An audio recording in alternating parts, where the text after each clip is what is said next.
happy Monday morning. Thanks so much for joining us for Wake Up Charlotte to Go. I'm Carolyn Bruck. I know the weather's on your mind. Let's send it over to Larry Sprinkle with a check of the forecast. What's going on, Larry? Yeah, you'll have the rain for the morning. Rain is a morning event. By the afternoon, it's just going to be a big change in our temperatures. And the other change we're going to see is some winter weather for the mountains of North Carolina, where there's a weather advisory in effect for Watauga, Ashe counties, Jefferson, Boone, Banner Elk, that area.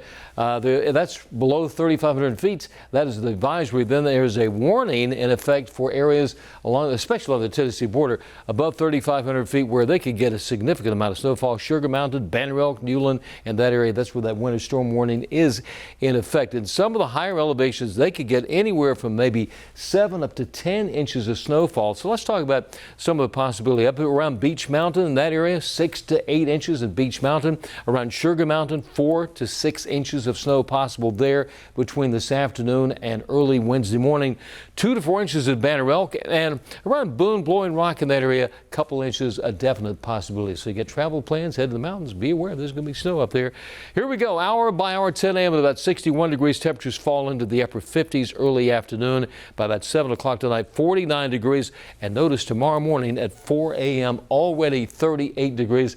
It's going to be a cold start tomorrow morning. We're in the mid-30s for the morning. High just 47 tomorrow afternoon.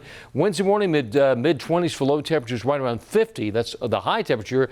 And then by the end of the week, could be some showers around on Friday with the highs in the upper 50s. And dry weather for the upcoming weekend will be in the mid-50s on Saturday and Sunday. And that is your first one forecast, Carolyn. Well, Larry, thanks so much. Now to the top stories of the day in your morning rush. Today, hundreds more CMS students are heading back to the classroom. Good morning. I'm Billie Jean Shaw outside of Ashley Park Elementary. This is one of the schools welcoming CMS middle schoolers back to the classroom today. You may remember all middle schoolers were supposed to go back to class before Thanksgiving break, but due to a bus driver shortage, CMS changed their plan. So some middle schoolers, those who only attend K-8 schools, will return to in-person learning today. The rest of the middle schoolers in the district will return to classes in January. I'm Tracy Potts. President-elect Joe Biden slipped and fell playing with his dog over the weekend. Got some hairline fractures when he twisted his ankle.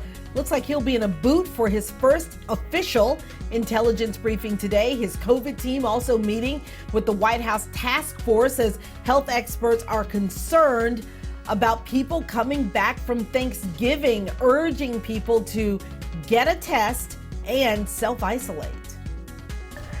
Today, the Supreme Court will hear arguments on the plan to leave undocumented immigrants off the U.S. Census.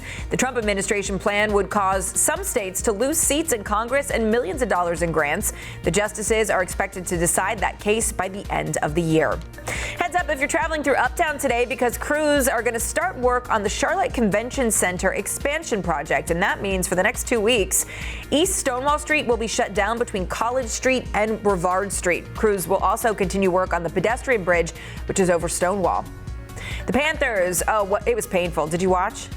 They lost by 1 point to the Vikings. The final score 28-27 after the Vikings came back strong and scored 18 points in the fourth quarter. The Panthers return to Bank of America Stadium, not this next Sunday, but the Sunday after that, after a bye week.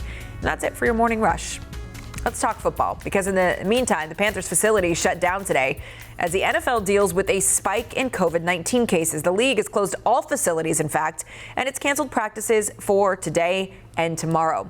The NFL's chief medical officer saying, just like the rest of the country, holiday travel is likely making their outbreak worse. We know a lot of players, coaches, and staff had family members in over the holidays, people who have not been part of their household. And so we think that will create some additional exposure and some additional risk. What's peculiar a little bit is that the shutdown does not include games. So despite some of the teams already seeing positive COVID-19 cases, the Ravens, for example, they've seen new cases for 8 straight days. But that team's supposed to play the Steelers tomorrow night. And the Steelers have also seen positive cases. That game has not been canceled so far, though. Many teams are just having to adjust their game plan as players are quarantining. In fact, a North Carolina native filling in as quarterback for the Broncos. Kendall Hinton from Durham was originally an undrafted wide receiver. The rookie took over as quarterback in his first game ever in the NFL. Fans were giving him a lot of respect this morning. But in the meantime, college football, one team turning their unfortunate situation into a history-making moment. Vanderbilt's Sarah Fuller just became the first woman to play in a Power 5 college football game. The championship-winning soccer player filling in as kicker on Saturday, and she wore the phrase "play like a girl" on her helmet. Of course, that encouraged donations to help young female athletes and also inspired little girls everywhere. We were seeing tweets like the one you see on your screen right here. It's great. It says, "Dream your dream," and inspired so many little girls. Like, I love this one. "Daddy, a girl is playing football. Thank you for the inspiration." Way to go, Sarah Fuller. Now to some stories to keep your family safe and sound today. Hey, if you are sick of eating turkey leftovers, having turkey for breakfast, lunch, and dinner, then you'll be happy because today is your last chance. You have to eat all those leftovers by today or else. Not good. Experts say after today, the food could develop bacteria. Even if it is smelling still okay, the smell test does not apply here. Now, you could put the food in the freezer to make it last for another 2 to 6 months. We should all just be happy we have something to eat, right? Well, if you're looking for ways to spread extra Christmas cheer this year, consider buying a real tree. The Christmas Tree Promotion Board, there is one, found that 20% of people who had a fake tree last year are now getting a real one instead. It is great news for our Christmas tree farms who say business is way up.